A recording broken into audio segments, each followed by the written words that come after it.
Realme 9 4G স্মার্টফোনটা বর্তমানে বাংলাদেশে 20 থেকে 25,000 টাকার আশেপাশে পাওয়া যাচ্ছে। তবে এর থেকেও কম প্রাইসে পাওয়া যাবে Realme 10 4G স্মার্টফোনটি। এই ফোনটার সবচেয়ে বড় বিশেষত্ব হবে গিয়ে পাঁচ-হোল কাটআউটের অ্যামোলেড ডিসপ্লে। তবে এমনটাও রিমার আসছে যে এলসিডি প্যানেলের ডিসপ্লেকেও ইউজ করতে পারে Realme এখানে, যার রিফ্রেশ রেট হবে 120 হার্জের।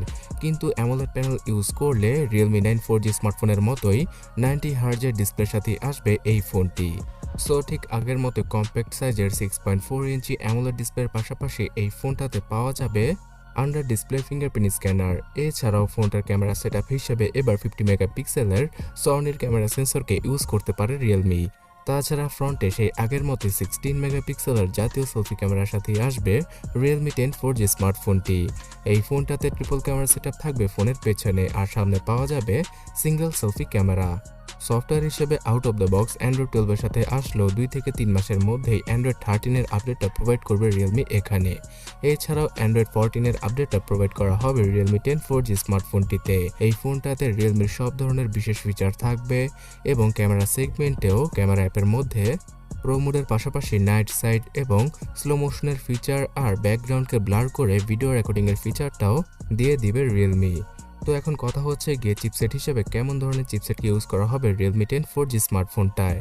সদ্য লঞ্চ হয়ে যাওয়া MediaTek G99 কে ইউজ করা হবে Realmeর এই ফোনটায়, যেটা কিনা শুধুমাত্র 6 ন্যানোমিটার আর্কিটেকচারে তৈরি করে একটি অক্টাকোর চিপসেট। আর এই চিপসেটটা আগের জেনারেশন থেকে তো পাওয়ারফুল বটেই, তার পাশাপাশি এই চিপসেটার জন্য 4K তো ভিডিও রেকর্ডিং করা পসিবল হবে Realme 10 4G স্মার্টফোনটায়, যেটা কিনা Realme 9 4G স্মার্টফোনটা ছিল না। আর গেমিংয়ের ক্ষেত্রে মিডিয়াটেকের এই জি সিরিজের চিপসেটগুলো যে কতটা ভালো সেটা হয়তো আপনারা সকলেই জানেন। এই চিপসেটগুলোর জিপিইউ খুব ভালো হওয়ায় আপনারা অনায়াসে গেমিং করতে পারবেন এই ফোনটা দ্বারা। এছাড়া সবগুলো অ্যাপ আপনারা ইজিলি ইউজ করতে পারবেন কোনো রকম হ্যাং এবং ল্যাগ ছাড়া, বিকজ এই ফোনটা 6GB আর 8GB র্যামের সাথে তো আসবেই, তার পাশাপাশি ভার্চুয়ালি 4 থেকে 6GB পর্যন্ত র্যামকে এক্সটেন্ড করা পসিবল হবে।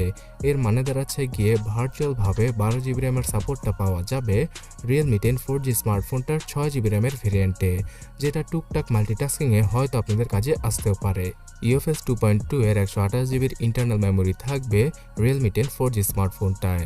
এই ফোনটাতে দুইটা সিমের পাশাপাশি একটা এসডি কার্ডকে ইজিলি ইউজ করা পসিবল হবে। আর ব্যাটারি সেকশনে পাওয়ার ব্যাকআপ দেওয়ার জন্য আগের মতোই 5000 mAh এর ব্যাটারি আর 33 ওয়াটের চার্জিং স্পিডটা প্রোভাইড করা হবে। সো 1 ঘন্টার মধ্যে ফোনটা ফুলি চার্জ করা পসিবল, আর 1 থেকে 1.5 দিনের মতো ব্যাটারি ব্যাকআপ ইজিলি পাওয়া যাবে Realme 10 4G স্মার্টফোনটা থেকে। তার সাথে এই ডিভাইসটার ভেতরে সব ধরনের সেন্সরের পাশাপাশি থাকবে দুইটা স্পিকার। তো আগামী মাসে ইন্ডিয়ান মার্কেটে Realme তাদের 10 সিরিজের এই সর্বপ্রথম Realme 10 4G স্মার্টফোনটাকে নিয়ে আসতে পারে শুধুমাত্র 13,000 রুপিতে। কিন্তু বাংলাদেশের মার্কেটে 20,000 টাকার আশেপাশে আমরা আনঅফিশিয়ালভাবে Realme 10 4G স্মার্টফোনটা পেয়ে যাব। সো Realme 10 সিরিজের প্রো এবং প্রো প্লাস ভেরিয়েন্ট সম্পর্কে আগামীতে ভিডিওর মাধ্যমে আপনাদের জানাবো। তার জন্য এখনই চ্যানেলটাকে সাবস্ক্রাইব এবং ফলো করে রাখুন।